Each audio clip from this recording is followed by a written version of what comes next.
You wanted the best. You've got the best podcast. The hottest podcast in the world.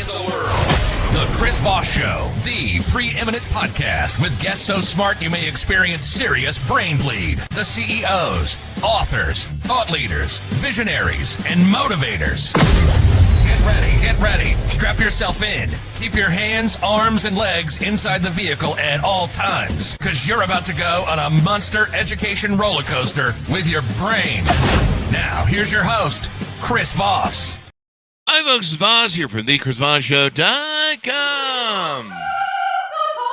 There you go, ladies and gentlemen. There are ladies that makes official. Welcome to 16 years and 2,500 episodes of the Chris Voss Show, where we bring you the most smartest mind, the billionaires, the White House president's advisors, the Pulitzer Prize winners, all of the smart people who share the stories, their journeys, their research of life, that bring them to you. And those are the stories that help you know you're not alone. There's great ways to solve your issues or find ways to solve problems in your life.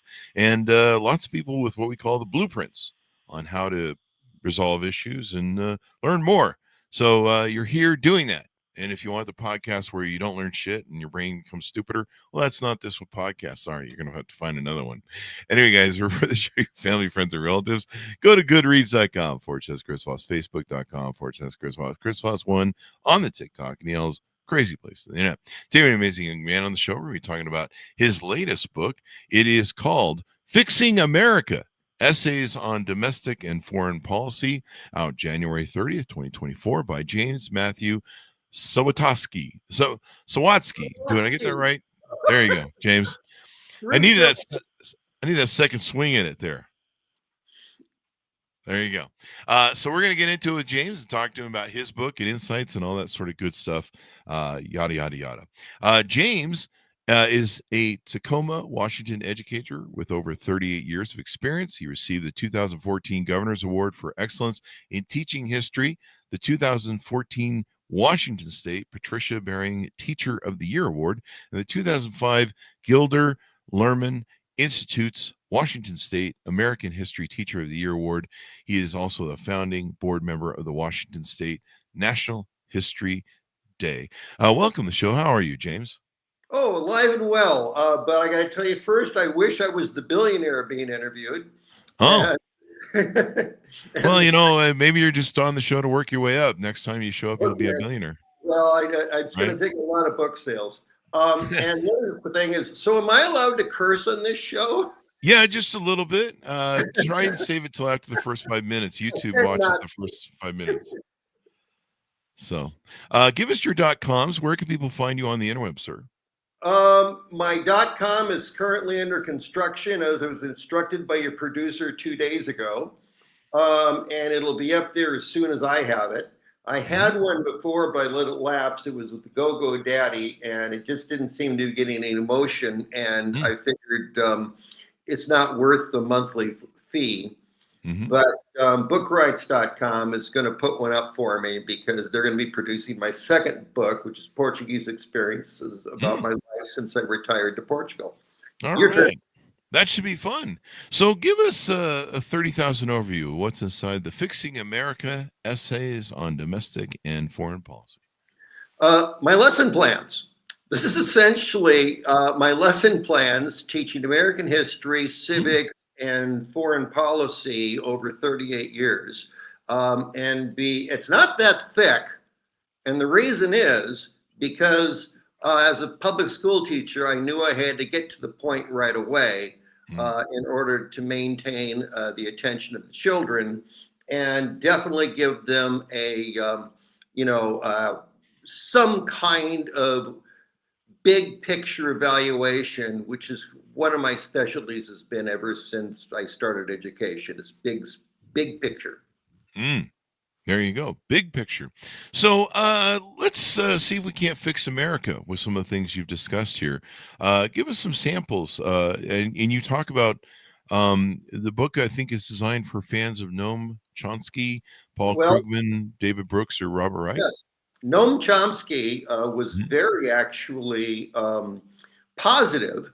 I had actually written this entire book as a bunch of essays and feature essays I was trying to get published at the New York Times, the Chicago Tribune, or the Los Angeles Times or Washington Post. And I wasn't getting any responses from anyone. So I Mhm. finally wrote to Chomsky because I knew he used alternative media all the time.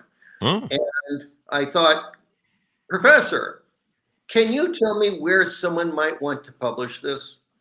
And he wrote me back a very nice email where he said, well, I'm now an emeritus professor. I don't have any teaching aides.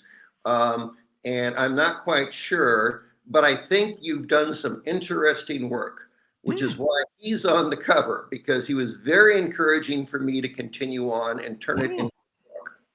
That's really amazing. You got that sort of, that's on the cover of the book, of course, that blurb. Yeah. There you go. Well, I chose the two best words. So now, can you give us some samples of maybe some of the insights that you have on domestic foreign policy that we can maybe utilize today? There seems to be some things in politics that seem to be a little disruptive nowadays. How can we maybe improve on some of the things that you talked about in your book? Well, like my good friend who reviewed the book said, is it's not a cookbook, and it's more just a series of seminars of topics and my take on them. Hmm. So Flynn and other conspirators ought to be stripped of citizenship. Supreme Madness, Michael Flynn, do you mean the yes, previous general? the Okay. general, yeah, Okay. who's a traitor to his country. Hmm. Supreme Madness, the Taliban United States Supreme Court, which is basically now a religious right court. Yeah. Definitely. The Roman Catholic Church pagan birth control and abortion dogma, Uh-huh. which I am a Roman Catholic practicing, but the fact is that the church, St. Thomas Aquinas, actually based the theory on the work of Aristotle, who was a pagan. Hmm. Open letter to Justice Clarence Thomas, one Catholic to another, on why he needs to lay off. He's laying off getting the free RVs, or He what's has to lay off the free trying to RVs from billionaires that buy trying his to boat? control women's bodies. Oh yeah, Possession.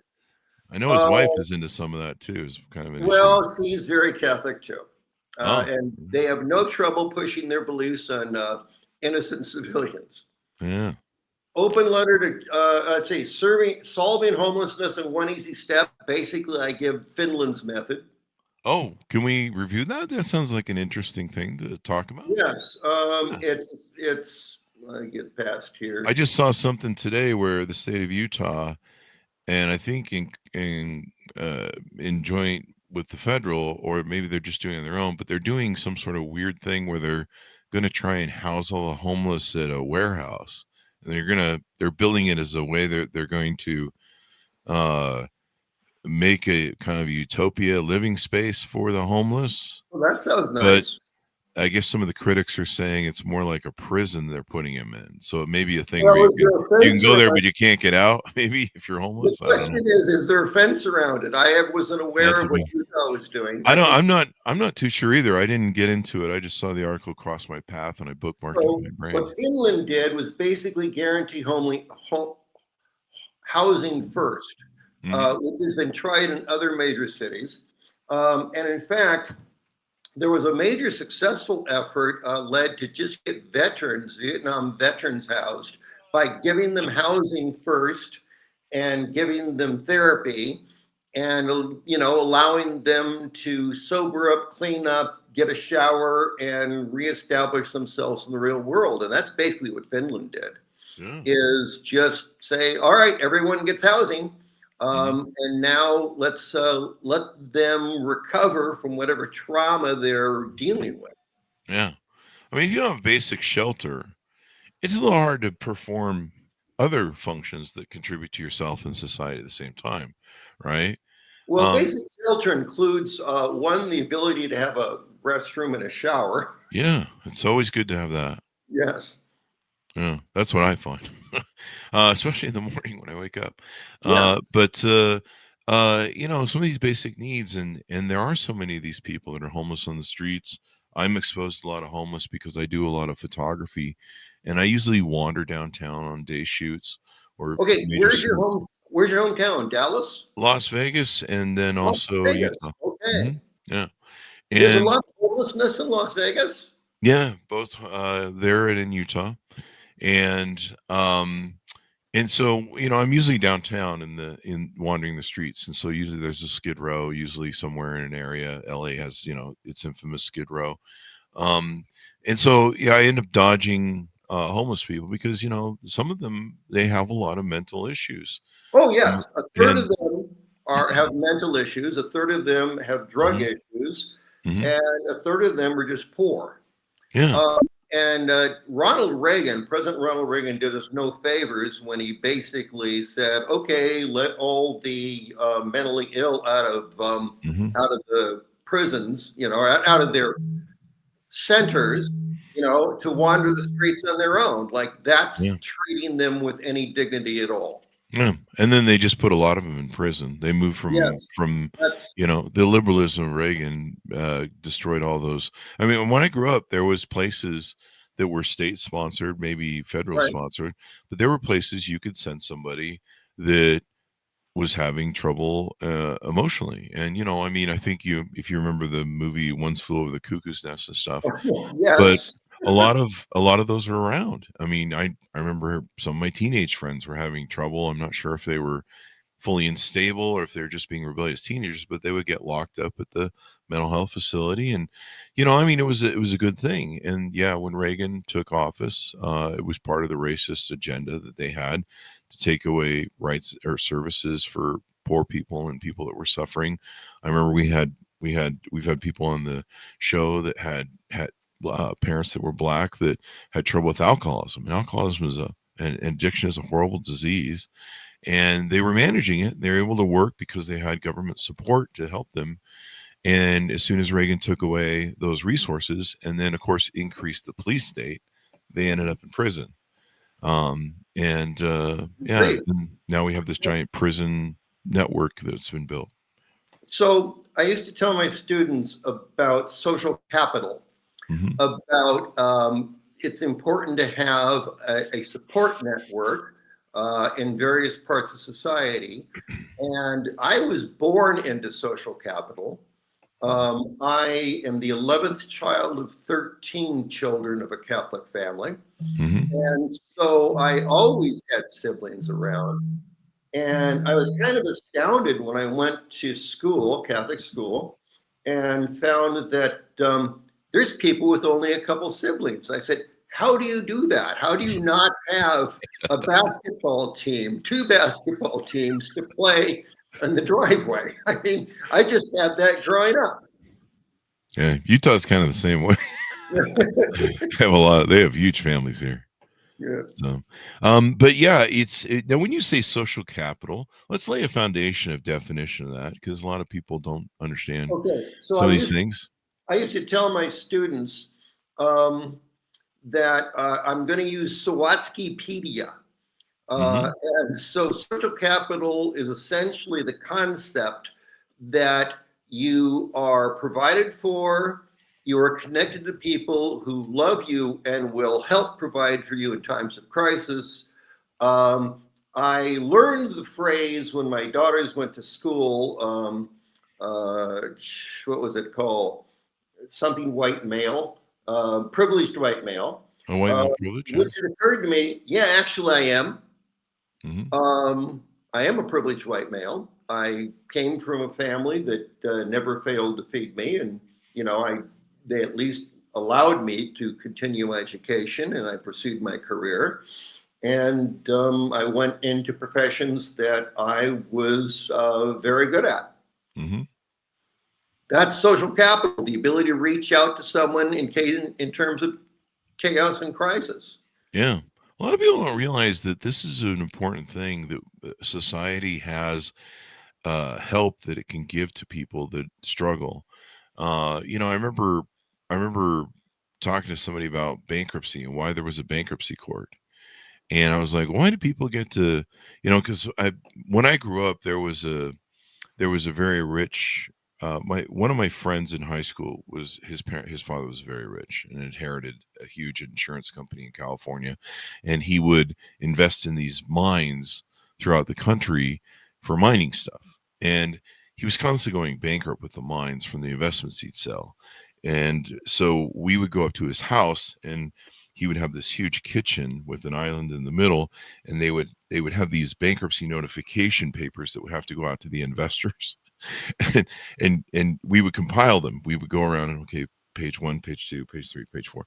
And so I would help him out, and I think they throw us a few bucks, but I would just be like, how come I'm always at your dad helping him with the bank? I mean, how do you keep filing bankruptcy all the time? And so I was always curious what that was about.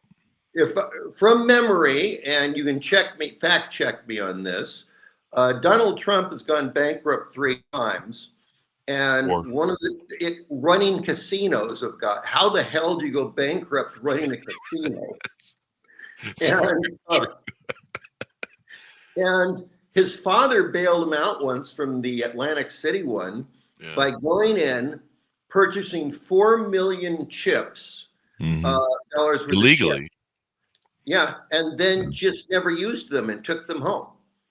So that was like a $4 million illegal loan from dad. Yeah, he got in trouble for that too. I mean, yeah, he. Oh, by the way, that's social capital. That's social capital. There you go. So, and so finally, somebody explained it to me. I read it somewhere that the reason we have a bankruptcy courts and the reason we have welfare and support for the poor is you can't throw people away if they make mistakes, and people are going to make mistakes, or they're just going to come across. Things are going to happen to you in life. I've had my cathartic moments in life that have destroyed me financially, destroyed me personally. You can't throw people away. And you have to give people the opportunity to recover. And also, it's bad for capitalism not to allow bankruptcy. Exactly. Because you're never going to get a second start, and you're not going to get another active, producer, perhaps productive entrepreneur. Yeah. I mean, it's just, come on. We used to use stocks, and we used to have debtor's prison. And, thank God for the national.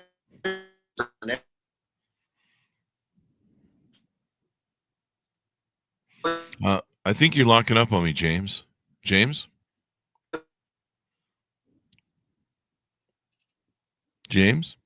Oh, here I am. Hi. Yeah. Can you make sure everything's closed down on your computer that could be running in the background, maybe? Okay.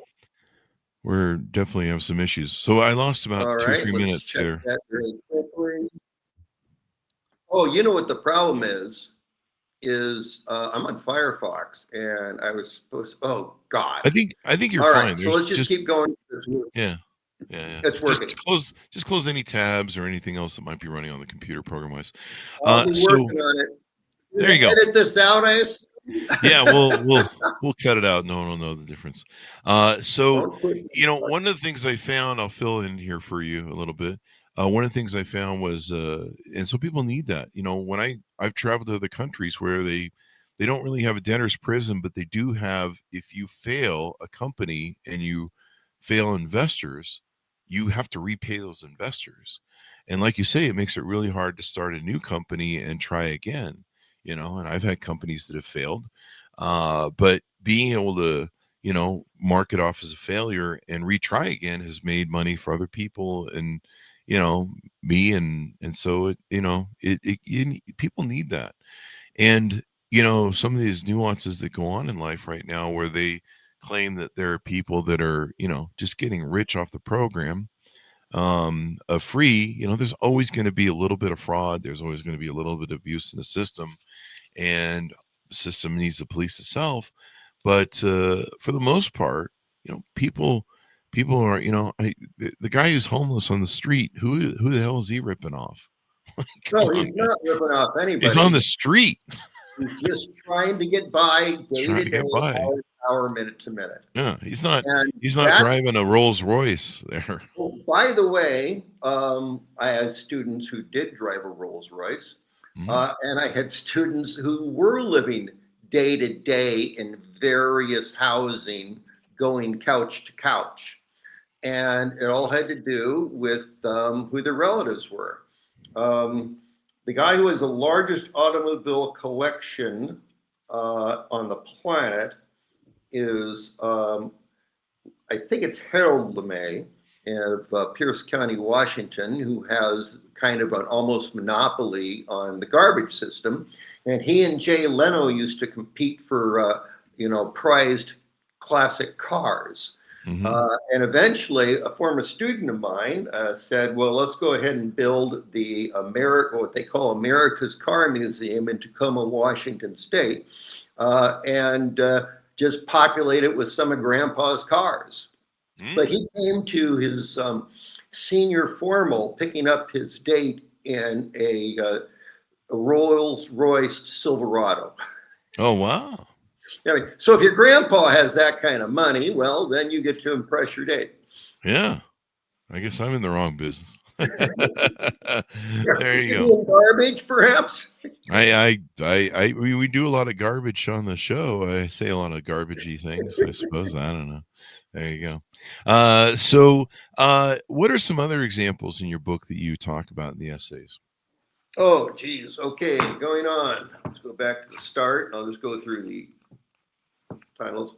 Overhauling college education programs towards effectiveness, a modest proposal of education reform. Mm-hmm. And here's my solution to immigration, aka undocumented workers. Just open the borders. Let all who wish to be Americans in without limits. Let's talk about that. We've had one gentleman on the show who believes that we should do like China does. We should have 1 billion Americans. I forget his name, but he was head of a big media. Well, we can handle it. We can more than handle 1 billion. Mm-hmm. Problem is, we don't reproduce anymore.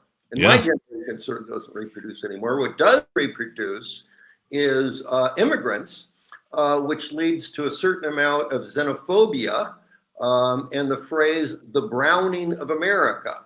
Whereupon apparently in 2550, that's right. Yeah, something like that. Something 2035 or 2055. There's going to be the tilting between white guys like me and people who are more mixed race or more darker skin or more South American or more Asian or more whatever people who are xenophobic about non-whites consider brown. Yep. Some people call that the great white replacement, the kind of a oh yeah. Oh God, that sounds even worse. That's even worse phrase.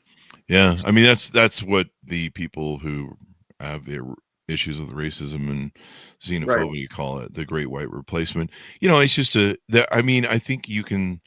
I don't know what the stats are on people. I'm just spitballing this off the top of my head, but I'm pretty sure are whites really the dominant race throughout the whole world? I think it is by 2050. But no, I'm talking about the whole world. Oh no, nowhere near. Yeah, nowhere near. So why are we being such silliness about America, right? Because we're the most civilized, and we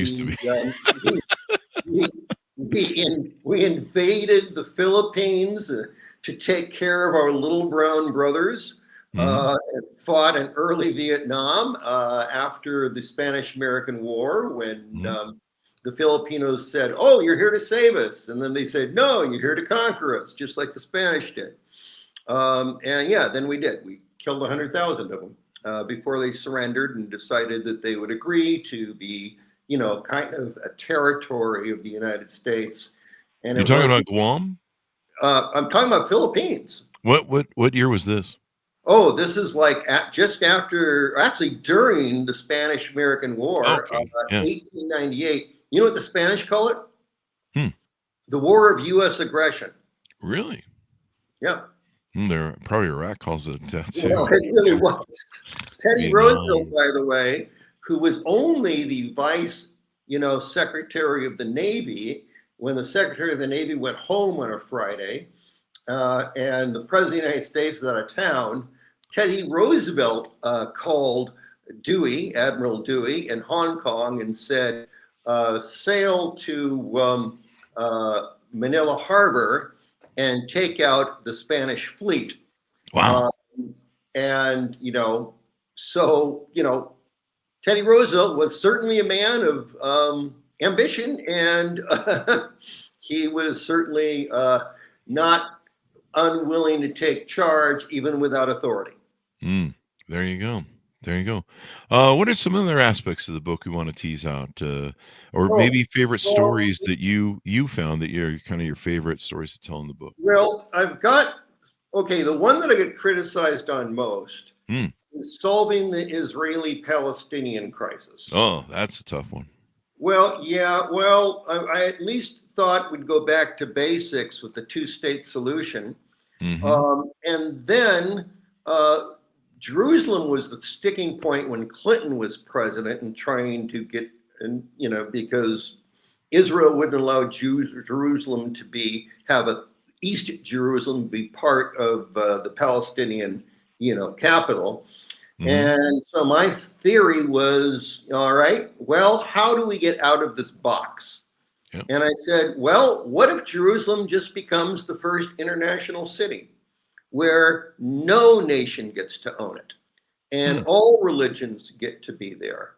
And, this could be one of those long-term UN peacekeeping jobs. That would also require that Israel cooperate. Now, my solution to that is simple. The number one donor to Israel every single year in the multiple billions of dollars is the United States of America. And at some point, we just have to say, sit, behave, lay down, stop. But that would require Congress to have a spine, and it would require the politicians to take on the considerable Jewish lobby in the United States, which has actually more residents than Israel does. Yeah, there you go. There you So go. you got to have So with your solution, you provided this book in 2024. What do you think about the kind of, I'm not sure if we're at a solution phase, but what do you think about where we're at now in the genocide in Gaza? Yeah. Yeah. Well, I mean, everything kind of what's been going on with, there's claims that they might turn it into some sort of resort.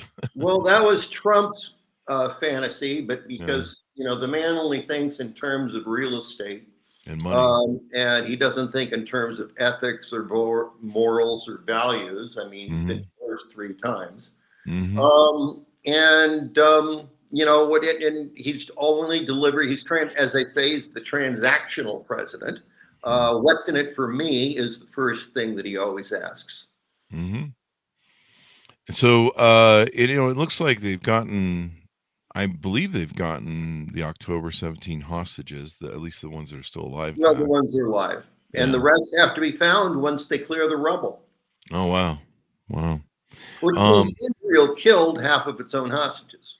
I know they killed one group of hostages they found. The hostages either liberated themselves or I think they've been left. And they were like, hey, we're free. And the Israelis came upon them and killed them. And that was unfortunate. I didn't catch that day. Yeah, that was a small group of them. They found, I think 4 or 5, 3 or 4. Well, that's just ironic as heck. Isn't it, though? I mean, you think you're free and you're saved, and they shoot you. Your own country kills you. Yeah, well, it's welcome. It's war is hell, I guess we can say. Well, that is what I've heard, and I've had the good luck of never having to have served in the military. I did serve as a civilian employee for the Corps of Engineers in public relations. But I have 2 brothers who were in the Vietnam War. One earned the Purple Heart and the Silver Star.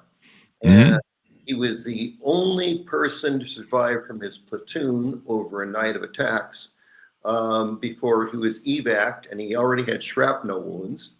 The good news is he was shipped to Hawaii for treatment, where he met his wife, who was a nurse. There you go. And Bonnie made excellent chocolate chip cookies.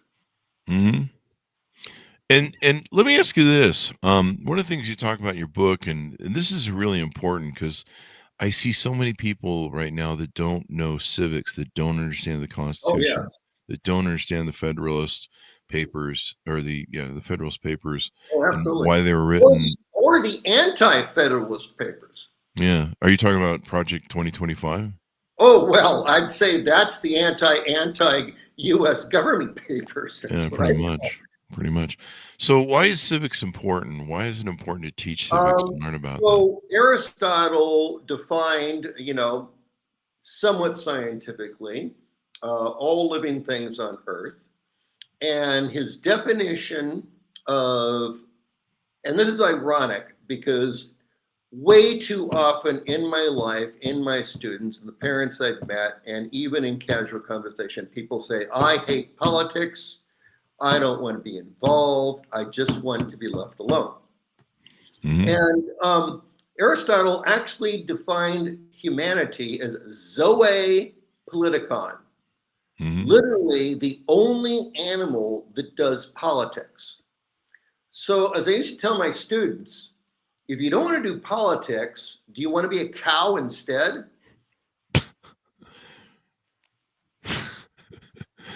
So why a cow?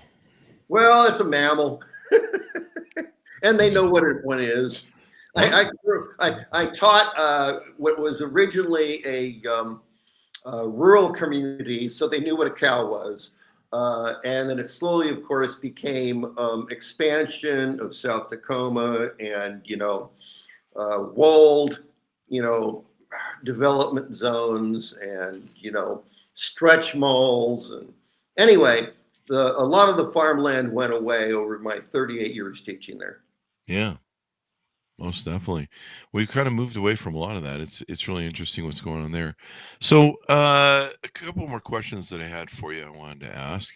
Um what do you think about the international tariffs that are going on right now? Okay, now what I've said on my other YouTube interview Mm, was I so wish I had written a chapter on tariffs mm, because it's the stupidest economic idea ever, and both liberals and conservatives and libertarians agree. mm-hmm. But who knew we were going to get Trump back? Yeah. Well, some of us did. Yeah, who knew? Oh, I So didn't. so what do you think is dumb about the tariffs? What in Okay, particular or in first of general? all right. Actually, what's dumb about tariffs is what's dumb about wars. Mm, Um, as I used to tell my students, when we moved from mercantilism to capitalism, mm-hmm.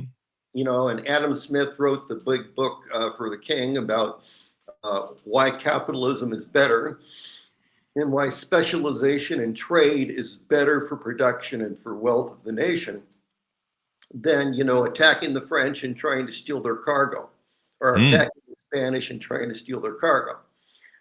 Basically, the days of pirating, were over. And the thing about war is capitalism depends upon repeat customers. mm-hmm. And the worst thing you can do is kill repeat customers. Yeah. It's bad for business. That's what I've found. Judge says I can't do that anymore. You know, There you go. And it's really you also talk a little bit in the book is why the USA continues to punish Cuba after seeing yes, your differences with China and Obama Vietnam. tried to loosen it up a bit, Yeah. re-engage. I mean, come on. We had rapprochement with Russia before Putin. We Mm-hmm. had rapprochement with Vietnam, for God's sake, which probably made this astute. Mm-hmm. And we had rapprochement with China under Nixon. So why the heck are we still beating up on Cuba? And the reason is because of Florida. It's one of 7 important swing states, Oh. and third generation of Cubans who, Mm-hmm. under Castro's revolution, were basically banished to Florida, and they're still angry, and they want their property back. Mm-hmm. Well, get over it. You lost. They're still grinding that axe from 1965. What 1962. is it, 65? I'm No, just let's see, it was 62 was Bay 61 or of Pigs. 62 was Bay it of would have Pigs. been during Eisenhower that Cuba was Oh, taken yes. over by I mean, it Castro, right? started Because then. John F. Well, Kennedy inherited that. well, So yes, but 65, John F. Kennedy took presidency, or was it 63 or 62? 63. Yeah. Okay, now you're messing with me, man. I'm just trying to remember. I'm flipping. Well, I'm just spitballing. so one of the complaints that teachers make about kids in the classroom is they're using cell phones during the classroom. Ah. And I looked at it and I said, well, this is an opportunity for me. As I tell them, I'm only right 90% of the time from memory without notes. So pull out your phones and fact check me on that. So audience, pull out your phones and fact check me on the actual day of the Cuban Revolution. Yeah. Cuban Revolution. 1959 may have been when it started. It ran from July 1953 to January 1st, 1959. I believe Excellent that's when research, they Chris. overthrew the government of Batista. Now tell me you're using Wikipedia. I just Google it. Oh, okay. Because I actually let kids use Wikipedia too. I said it can always.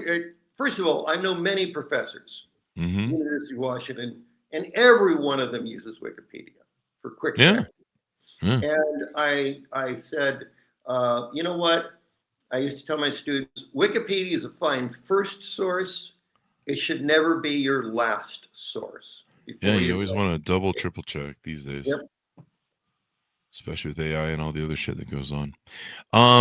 What was some of the other questions I had for you? You talk about why are the Kardashians more famous than Elizabeth Warren? Why is that? Yes. I bashed that a lot. Warren, who, by the way, should have been the nominee instead of Hillary Clinton, because I think Elizabeth Warren would have won. I think she thought about it at the time, if I recall rightly. She ran in the primary. There was the Democratic elite, because there were like all these super delegates, more or less steered her out after she didn't quite catch on. I think she was the only one who knew how to understand Trump and take him on. And by the way, she's also my hero, going back to an earlier topic, for her work on bankruptcy law and on creating, an agency to protect the interests of the interests of individuals and families against, corporate exploitation. Moreover, she is a very cute dog, Bailey. But I will add to that she herself was a survivor of bankruptcy in Texas. And that's when she became interested in economics. Her parents were bankrupt, and all of a sudden, they were no longer living the quality of life they had been living. And that's what drove her in economics, and that's what made her specialize in bankruptcy law. There you go. One other thing you talk in the book, do you think that progressivism will triumph eventually? It seems like we're zigging and zagging, as President Obama said it. Okay, knock on wood. I have a wooden table here.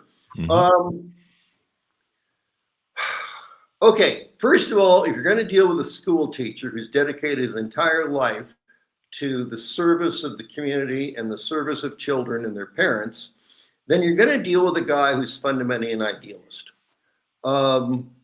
Even my conservative brethren, and there are many conservative teachers, by the way, they're not all liberals, and there's many libertarian teachers, believe it or not. And by the way, some of the best teachers I ever taught with were ex-military, if only because they had 20 years experience of discipline, and they got a good education along the way. And they also understand the importance of discipline and practice. Yeah. So where were we? Hit me with the question. We were talking about the Kardashians, why the Kardashians seem to be more famous and more watched than. Okay. So bread in circuses. Now that's the old phrase from the days of Roman Caesars, is that give the people bread and give the people circuses and you will keep them passive. Well, Cardassians are circuses without bread. But they use the public airways, by the way, to basically make a self-promoting, quote unquote, reality TV that we both know really isn't reality TV. Yeah, they're all scripted. Right. And so it's, what was the phrase back from the 60s? The boob tube. The boob tube, yeah, I remember. Yeah, that. TV was the boob tube, which has a wonderful double connotation, both of talking to idiots and sucking on a breast. So it's a great double connotation. And I think actually most of reality TV, which unfortunately is extremely popular, or as I call it, non-reality TV, is people having the guilty pleasure of watching other people be mean to each other. Yeah, that's maybe that's why we have these people now that are mean to each other, and they feel that they laugh at people who aren't getting SNAP benefits right now. I've seen people just laughing and goading at people like, ha ha, you're gonna be poor and hungry, and you just think of, there's children that I think I saw 80% of the people who utilize SNAP benefits are children. It goes to support children and their food and food insecurity. Who the fuck would laugh at that? Is there fraud in the system? Yeah, there's going to be some fraud, but that doesn't mean we need to throw the proverbial baby out with the bathwater. Yeah, no, it's in this case the literal baby out of the bath. Yeah. It's always funny. Republicans are always like, we're against abortion and the child is so important, but man, they sure want to forget about and give them nothing after they're born. Yeah, that's goes right from that to rugged individualism. Yeah, pick yourself up by your bootstraps and make it work, even though you might be in a society that represses you or redlines you, et cetera, and tries to subjugate you where it can based upon race or other conditions.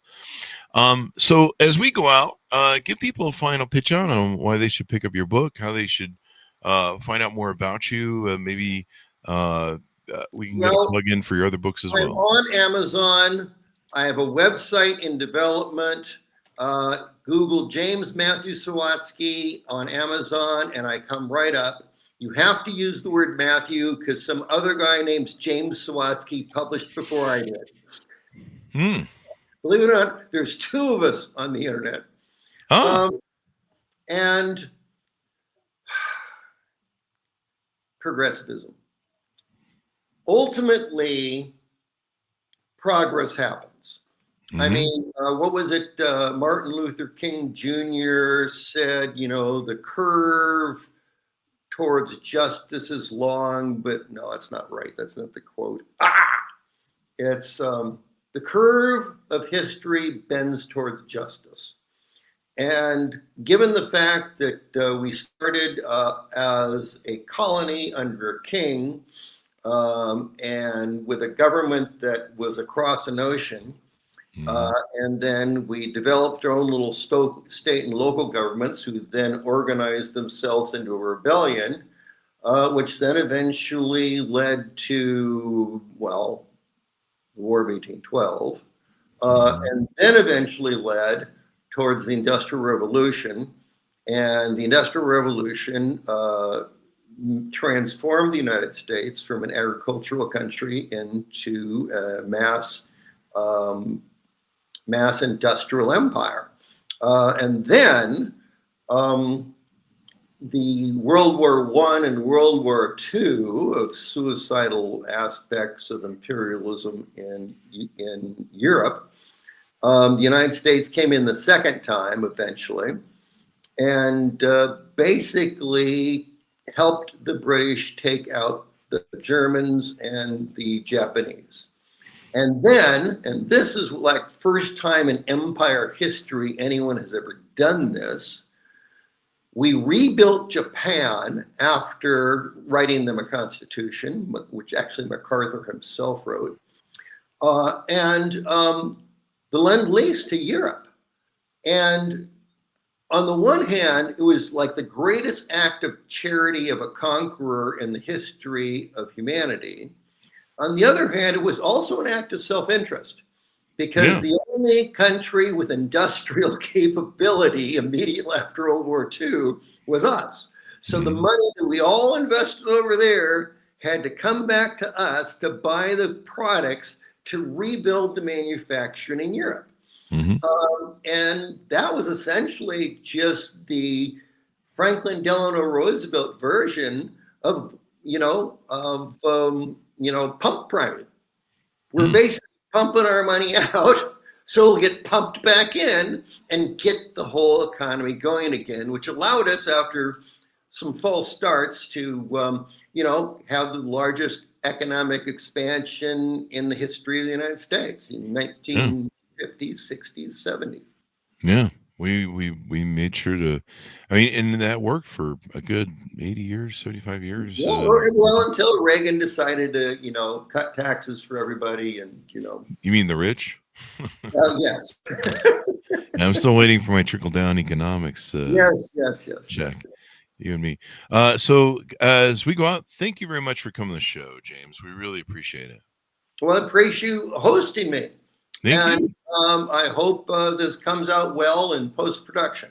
I think it will. Usually things do better because we put some sound filters on everything and then put the book on the cover, so it should. Folks, order the book wherever fine books are sold. It's called Fixing America, Essays on Domestic and Foreign Policy, out January 30th, 2024. Thanks to our audience for tuning in. Go to goodreads.com/Chris Voss, youtube.com/Chris Voss, Chris Voss 1, on the TikTok, Goody, and all those crazy places on the internet. Be good to each other. Stay safe. We'll see you guys next time.